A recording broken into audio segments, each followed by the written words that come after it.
বন্ধুরা, আমি তন্ময় আর আপনারা আছেন ইনফরমেটিভ তন্ময়ের সাথে। বন্ধুরা, আর হবে না কোনো সমস্যা। পর্যটকদের স্বার্থে বড় পদক্ষেপ দীঘায়। এবার হবে ডবল মজা। হ্যাঁ বন্ধুরা, আপনারা ঠিক শুনছেন।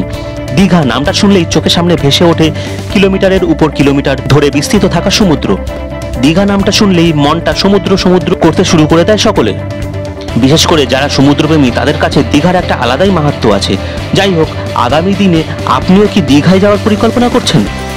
সেখানে গিয়ে থাকারও নিশ্চয়ই পরিকল্পনা করছেন। তাহলে সেখানে যাওয়ার আগে জেনে নিন কিছু আপডেট।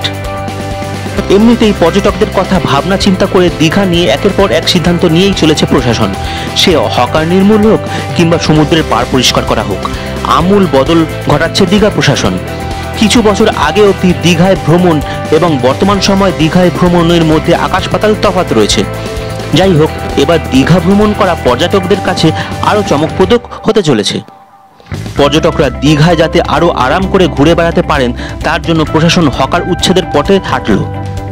এমনিতেই আপনি যদি সাম্প্রতিক সময় দীঘা ঘুরতে গিয়ে থাকেন তাহলে নিশ্চয়ই দেখবেন কত খারাপভাবে সমুদ্রের পাড় থেকে শুরু করে বিভিন্ন জায়গা ধীরে ধীরে হকারদের কবলে চলে যাচ্ছে। এমনকি অনেক পর্যটক অভিযোগ করেছেন যে এই হকারদের দৌরাত্ম্যের জেরে ভালো করে সমুদ্রও তারা উপভোগ করতে পারছেন না। এমনকি পা অবধি রাখা যায় না সমুদ্রের তীরবর্তী এলাকাগুলি। সব জায়গায় খালি হকার আর হকার।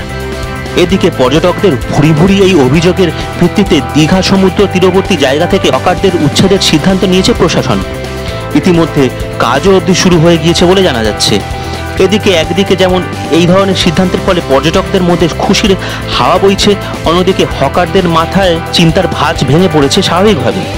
ইতিমধ্যে হকার উচ্ছেদ বিষয়ে কড়া মনোভাব দেখিয়েছে দীঘা ও শঙ্করপুর উন্নয়ন পর্ষদ। জানিয়ে দেওয়া হলো যে প্রশাসনের তালিকাভুক্ত না থাকা কোনো দোকানদার যত্রতত্র তাদের পসরা নিয়ে বসে যেতে পারবেন না। এমনকি এ বিষয়ে প্রশাসনের তরফ থেকে মাইকিং অবধিও করা হচ্ছে। তাহলে বন্ধুরা, জানতেই পারলেন যে হকার উচ্ছেদের জন্য প্রশাসন কত একটা বড় পদক্ষেপ নিয়েছেন। তাহলে বন্ধুরা, আজকের এই ভিডিওটা আপনাদের কেমন লাগলো কমেন্ট করে অবশ্যই জানাবেন। আর ভিডিওটা ভালো লাগলে একটা লাইক দিয়ে দেবেন। বন্ধুরা, পরবর্তী সময় আমি আরও এই ধরনের সুন্দর সুন্দর ভিডিও নিয়ে আপনার সামনে চলে আসবো। আজকের মতো তাহলে আমি এই ভিডিওটা এখানেই শেষ করলাম। ভালো থাকবেন, সুস্থ থাকবেন। জয় হিন্দ, জয় ভারত।